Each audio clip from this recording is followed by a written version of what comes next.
So what was that blend of 80s energy, 90s pop culture, outsider energy, the occult and nerd culture, and why did I love it so much? Let's talk about Onyx the Fortuitous and the Talisman of Souls.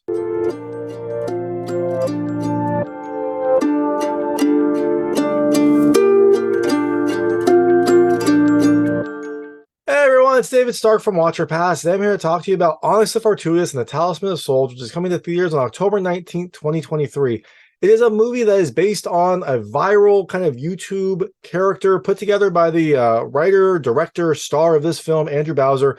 He put this character together years ago. It was like this funny kind of like outsider, outcast, nerd, Satanist type character who would make these ridiculous comments spliced into, actual news stories. They are very, very funny. That they all went viral, and that led eventually to Andrew Bowser creating this movie, writing like a full story for his character Onyx. And oh my god, it is such an interesting, unique, ridiculous, crazy blend of different things that I love. I absolutely love this movie. It's one of my favorite movies I've seen this year. I definitely think you should watch it. Look, it is just a blend of 80s energy, 90s pop culture, the occult, outsider, and nerd references, all like blended together to fuel this just hilarious, unique comedy. I loved it. It's one of those movies that as soon as I got done watching it, I wanted to start again, partly to prepare for my interview with Andrew Bowser, but also just because I loved it and wanted to kind of experience it again. I definitely think you should check it out. It is a very unique film. Might not be for everyone, but hey, it spoke to me, and it might speak to you too. So I'm going to tell you a little about the film, a few things I liked, a few things I didn't like, and then really quickly go into the ending. So as you can imagine, there will be spoilers in the ending section. If you don't want to know what happens in this movie, I would turn it off when I get there. Before that, I'll keep it vague. I'll keep it spoiler free. I'll let you know when I get to those spoilers. So Onyx the Fortuitous, or also known as Marcus, his like more boring normal name, is just kind of like not finding much purpose in life. He works at a burger joint. He's obsessed with this like dark mentor, Aleister Crowley type character named Bartok the Great. He wants to, find a place of his own. He wants to find some meaning, but he just doesn't really fit anywhere. Well, it all changes when he gets an invitation. He applies to this contest to be one of 5 of Bartok's like most devoted followers for this ritual that is happening. And he applies, he gets it. And so he goes to Bartok's mansion along with 4 other devoted Bartok followers to bring about this ritual that could potentially change their lives and the entire world. Does he complete the ritual? Does he find the family that he so desires?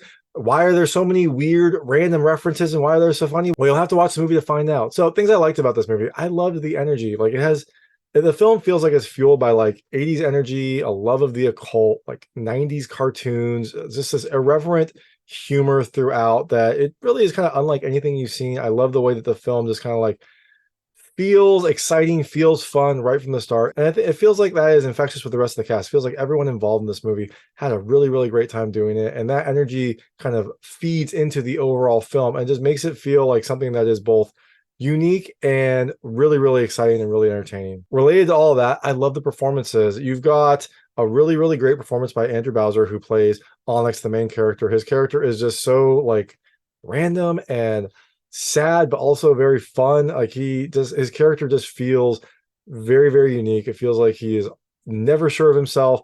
So fun to watch. It's a little off-putting at first. It's the way that his character like always looks like he's timid, like always looks like he's worried he's gonna get punched in the face, but he grows on you just as all the other characters do. I love the rest of the cast. I love the rest of the like occult devotees who were there. They all felt very different, very unique, and everyone feels like they put their all in the performances. And this film has a really, really great cast overall. On top of all the other characters, you've got Barbara Crampton and you've got Jeffrey Combs, kind of icons in this area that were really, really fun to see. But again, everyone does a really fantastic job, and all the performances feel like everyone's kind of giving their all to it. I also really loved Olivia Taylor-Dudley as like Bartok's right-hand person. She is a lot of fun, and she also kind of fully commits to this character. She has some really interesting scenes with Onyx in the build to the ritual, and they are part of the reasons I love this movie. So the third thing I love the effects.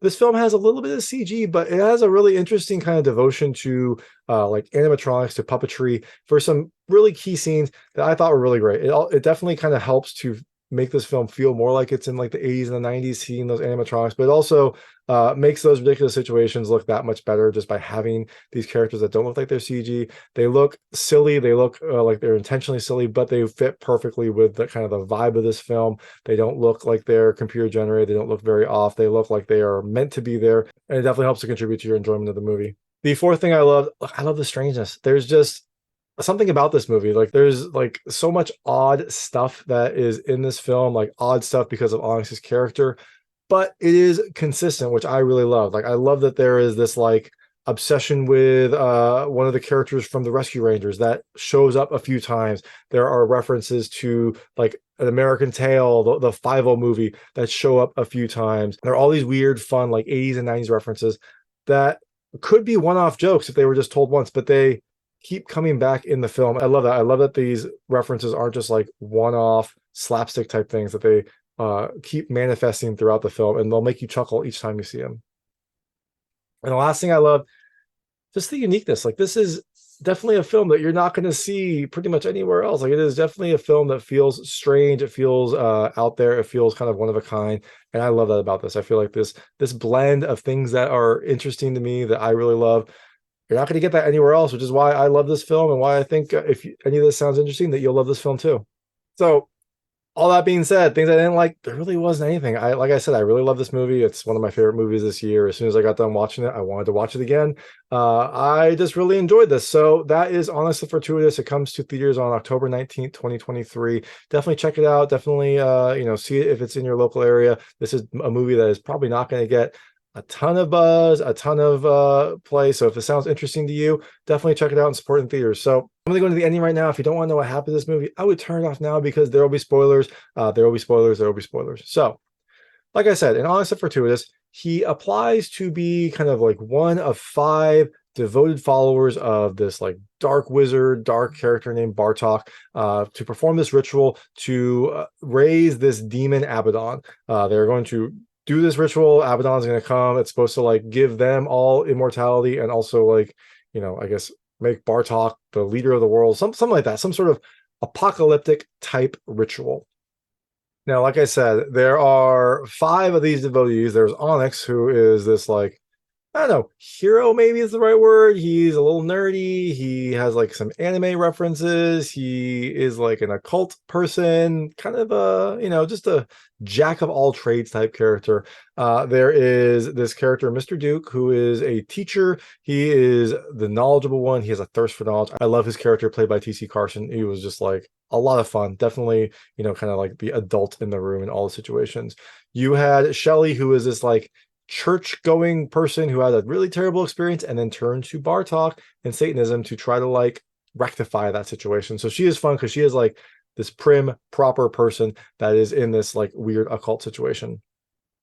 You have Jess Minder, who is your like most, I don't know, typical type occult person. She's a tattoo artist. She's like a goth person. She's from Vegas, and she says that she was Bartok's wife in a past life. So she is kind of the more like who you would expect to be in this ritual. And then you have Mac, also known as Z. She is just like a really chill person. She's very kind of like down to earth. She's very kind of like doesn't sugarcoat anything. She and Onyx get along pretty well. They become pretty close friends, and she is just one of like the really fun out there characters as well. So the whole cast, very, very different types of people, which leads to some very funny situations. Now, like I said, they're here to perform a ritual. So the first thing that they have to do is cut themselves and bleed on this book. And so each of them do that.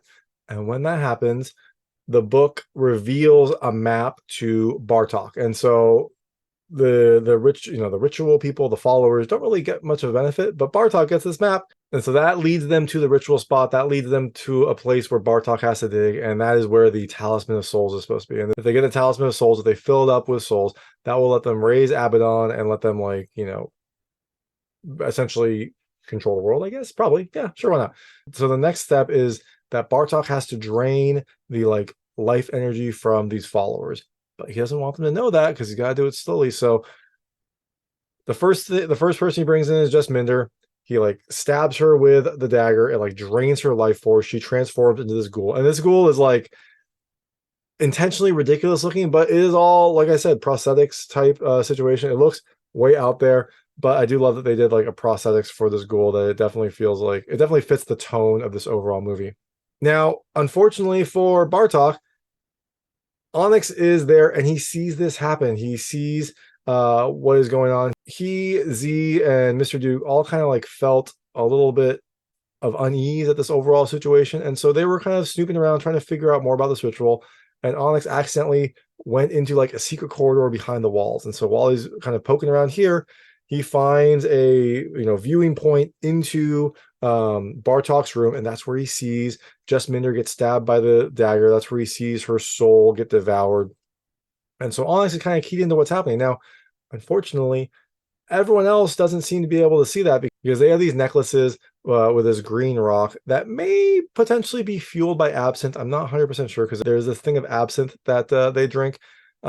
Absinthe is green. This necklace is green, but the green necklace helps to kind of like control their minds. It helps Bartok like give them suggestions, and also it covers up the horrible things that are happening. So when Jesminder turns into a ghoul, no one else can see that except for Onyx because he's observing. He also doesn't drink the absinthe. He has his own wine that he brought. Very kind of regal, very like cultured. He brings his own wine. He doesn't drink the absinthe. So this obviously shocks Onyx, but they don't have time to do anything because the second ritual is happening. And the second ritual is they have to go into this room and tell a secret to this box demon, this little demon in a box. I love it. It feels like a demon that is like crushed into a box. He's all animatronic. He looks perfect.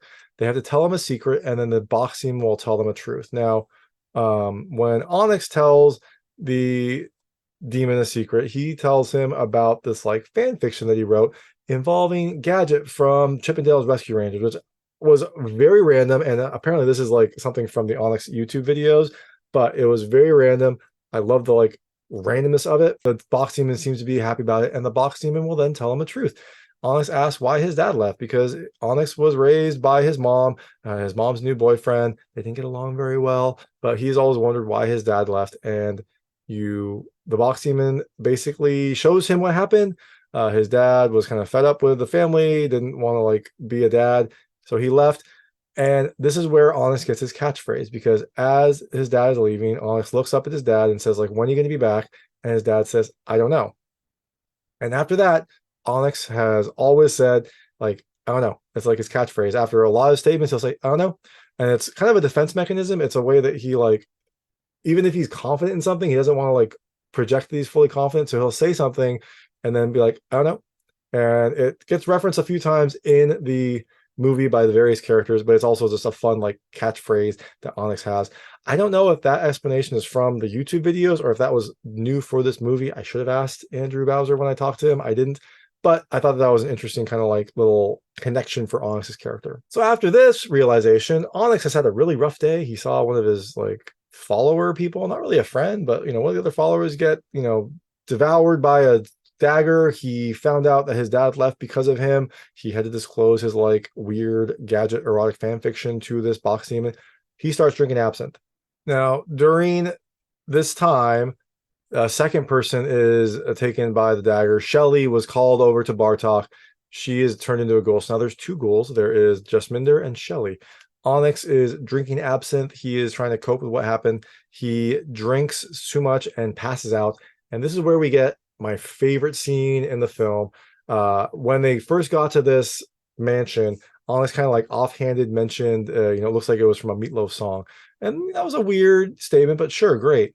Well, now when he passes out, he wakes up in that like Meatloaf Anything for Love video. He is the Meatloaf character playing the piano, and wouldn't you know it, in this fever dream, Farah, the right hand person of Bartok, played by Olivia Taylor-Dudley, is the like love interest. So he sings this song to Farah. They have this like weird Meatloaf music video thing, and then partway through, while he's singing, Farah transforms into like Gadget from the Rescue Rangers, and I kind of lost it when I saw this. I thought that was amazing. Like the consistency that they had there, where he mentioned it earlier, and now like Farah is Gadget in this Meatloaf video, was fantastic.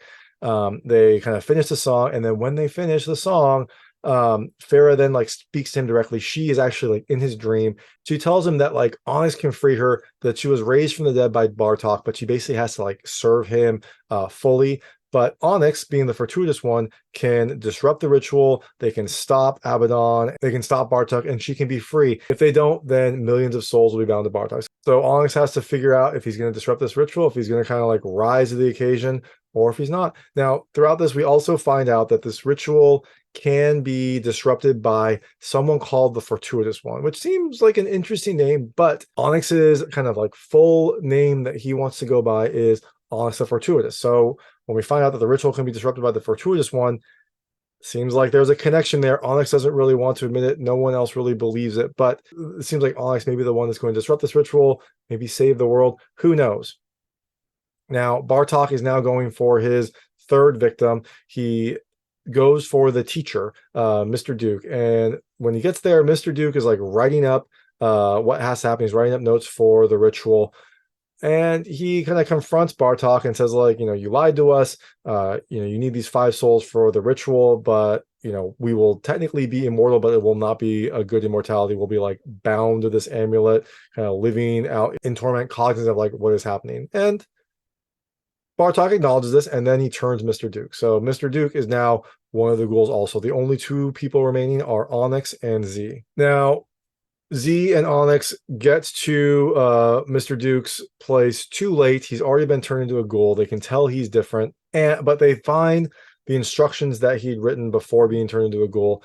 They run away. They escape. Bartok is calling everyone for the final ritual. Z and Onyx escape, but Z tells Onyx that he has to go forward, that she is going to like distract them, and Onyx is going to go and finish this up. He's the Fortuitous One. He has to disrupt this ritual. It's the only thing that they can do. Onyx doesn't really want to, but he doesn't have much of a choice because Z kind of forces the issue. She becomes a distraction. Onyx has to run to the ritual site and perform a kind of like separate thing. Now, when he gets there, he reads the instructions from Mr. Duke, and basically what has to happen is the Fortuitous One must throw themselves into this pit that opens up when the ritual happens. It has to be under the blood moon, which apparently is only about 5 minutes long. And if the Fortuitous One does this, he will be reborn and can like free the corpses of the people whose souls are drained. But if it's not the Fortuitous One, if it doesn't happen under the blood moon, then he just kind of falls in this pit and is going to end up being tortured by Abaddon for centuries. Not really a great choice, but Onyx doesn't really have much of a choice. So he gets ready to confront Bartok. And when they get there, the ritual starts. Onyx seems to be making a stand, but then Bartok tells Farah to use her magic to make Onyx kneel. He does, because remember that necklace makes them listen to Bartok and Farah. So when she uses her magic, Onyx kneels. Seems like he is not going to do it. Seems like he's not going to be able to disrupt the ritual. So the portal opens, Onyx is stabbed, but before the ritual's over, Onyx like cracks a joke. And then he tells Bartok that, that green necklace, he replaced that gem with like a limited edition figure that he had that was like green and the same kind of like translucent color. So he replaced that. So he's actually not under the spell of the magic. And then he jumps into the pit. So he threw himself in voluntarily. Is this going to work? You don't know, but then you see magic like coming up from the hole. You see Onyx rise up, and it's basically Onyx, but he has a sweet sword now, and he's got like purple light in his eyes. So now that he is reborn, now that he's Fortuitous One, he still has to do something quickly before the blood moon. He lines up all of his friend ghouls and then stabs them. Remember, they were stabbed to be transformed into ghouls. Apparently, if they're stabbed by Onyx's super sword, they will be transformed back. So Onyx stabs them one by one. They kind of like, I think, pulse with energy, fly off the sword. Seems like they're fine. But this is when Farah tells him, a new requirement. So Farah turns on Bartok when this happens, when it seems like Bartok's ritual is going to be over, when it seems like he's not going to get Abaddon's power, and she decapitates him. Now, Farah then tells Onyx that there is one more part to this ritual. If they join together, then Onyx and Farah will rule hell forever and kind of like take over from Abaddon. And Onyx is like, join together, you mean like become like business partners? And Farah's like, no. We have sex. We have to have sex. And Onyx is like, kind of as intriguing as that is, I don't really want to go and rule hell with you. Like, my place is up here with my friends. Farah is understandably upset with this. She says, like, you have made an enemy, but she can't force him to have sex. So she transforms into a demon, grabs Bartok's head, and flies away.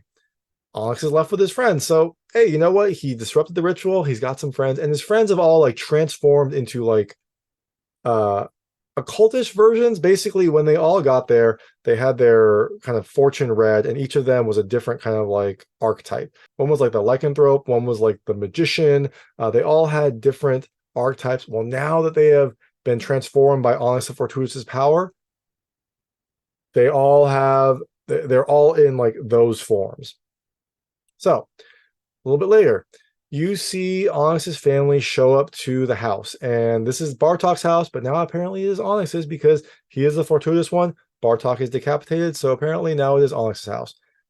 Don't know what they did with Bartok's body, but he's the fortuitous one. He can probably figure something out. So Onyx shows his family around the house.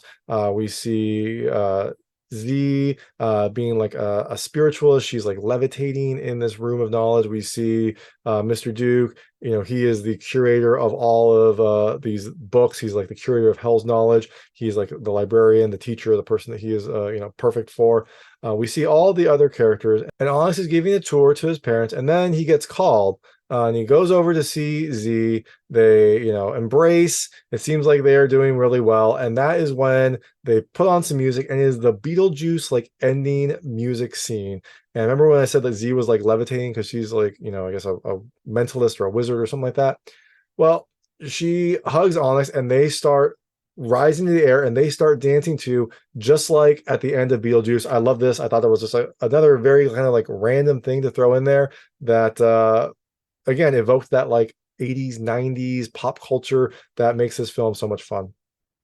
So they dance to the Beetlejuice music, and that seems to be the end, right? Well, no, there is another stinger. You see like a shack in like a swamp, and you see Farah there with Bartok's head in like a Futurama style head container. He is still conscious, but now Farah is the master and Bartok is the servant. So it seems like their roles have switched.